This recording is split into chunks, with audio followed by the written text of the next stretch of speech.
SI Milton Kumar Devdas হারানো mobile উদ্ধার যার নেশা হয়ে দাঁড়িয়েছে। এখন পর্যন্ত ৬,০০০-এর বেশি হারানো বা ছিনতাই হওয়া ফোন উদ্ধার করে ফিরিয়ে দিয়েছেন প্রকৃত মালিকের কাছে। সাপুরের মতো ফোন হারালেই যেন ডাক পড়ে এসআই মিল্টনের।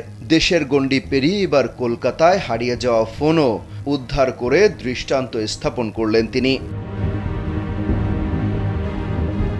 ডিএমপির শাহজাহানপুর থানার উপপরিদর্শক মিল্টন কুমার কালবেলাকে জানান, কলকাতার বেনিয়া পুকুরের পার্ক সার্কাস থেকে ১ বছর আগে ছিনতাই হয় আইফোন 13। ভুক্তভোগী এ নিয়ে দেশটির থানায় অভিযোগ করেছিলেন, কিন্তু কলকাতার পুলিশ জানায় এই ফোন আর ভারতে নেই, বাংলাদেশে পাচার হয়ে গেছে। তাদের আর কিছুই করার নেই। ওয়ালটন ফ্যানের অ্যারোডাইনামিক ব্লেড ঘরের কোনায় কোনায় ঠান্ডা বাতাস ছড়িয়ে হাওয়া বদলে নেয়। এই কথা শুনে ফোন উদ্ধারের সব আশা ছেড়ে দেন মটুসী গাঙ্গুলি নামের ওই ভুক্তভোগী নারী। এরপর সামাজিক যোগাযোগ মাধ্যমে খোঁজ পান এসআই মিল্টন কুমার দেশের মানুষের মোবাইল উদ্ধার করে দেন। এরপর তিনি কলকাতায় বাংলাদেশ হাইকমিশনের মাধ্যমে যোগাযোগ করেন। এরপর হোয়াটসঅ্যাপে এসআই মিল্টনের কাছে বিস্তারিত তথ্য দিলে শুরু হয় ফোন উদ্ধারের মিশন। কালবেলার কাছে সেই উদ্ধার অভিযানের বর্ণনা দিলেন এসআই মিল্টন।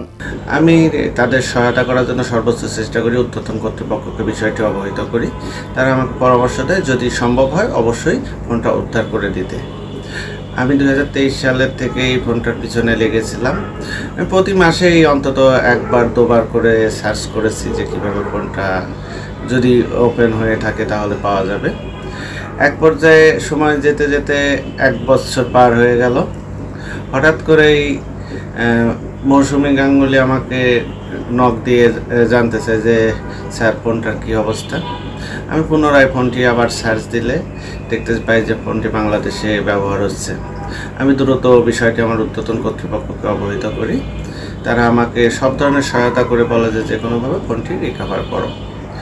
আমি তথ্য প্রযুক্তির মাধ্যমে এক পর্যায়ে জানতে পারি ফোনটি ঢাকার কেরানীগঞ্জে ব্যবহার হচ্ছে।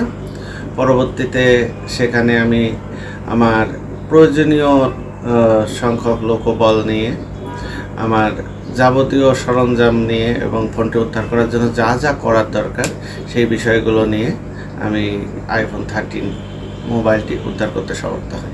পুলিশের এই কর্মকর্তা বলেন, যিনি ফোনটি দেশে ব্যবহার করছিলেন তিনি একজন মোবাইলের দোকানদার। মাত্র 17,000 টাকায় ফোনটি তিনি আরেকজনের কাছ থেকে কিনেছিলেন। ওই বিক্রেতা তাকে বলেছিল ভারত থেকে মোবাইলটি তিনি কিনেছেন।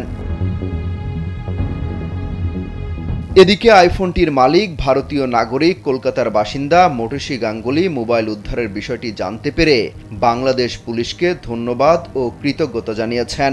কালবেলার কাছে অডিও বার্তায় কৃতজ্ঞতা জানিয়েছেন এসআই মিল্টনের প্রতিও। বাড়িতে একদিন বসে আমি ইউটিউবে দাদার ভিডিও দেখছিলাম যে উনি ফোন উদ্ধার করেন বাংলাদেশে। 1 বছর পর এবার আজকে ফোনটা সিম ভরেছে, তখন দাদা জানতে পেরেছেন আর কি। জানতে পেরে আমাকে জানাচ্ছে যে ফোনটা আমি হাতে পেয়ে গেছি। আমি কি বলবো আপনাকে, আমি ভাবতেই পারিনি যে আমি 1 বছর পরে আমার ফোনটা আমি ফেরত পাবো। এটা মিরাক্কেল ব্যাপার। আমি আপনাদের কাছে খুবই কৃতজ্ঞ, আমি দাদার কাছে কৃতজ্ঞ। আমি কি বলার কোনো ভাষা নেই। আমি খুব হ্যাপি, ভীষণই হ্যাপি। দীর্ঘদিন পর উদ্ধার হওয়া মটুসী গাঙ্গুলির ফোনটি ভারতীয় হাইকমিশনের মাধ্যমে তার কাছে হস্তান্তর করা হবে। শুধু ফোন উদ্ধারই নয়, প্রতারণার মাধ্যমে হাতিয়ে নেওয়া বিকাশের টাকাও উদ্ধার করে দেন চৌকস এই পুলিশ কর্মকর্তা।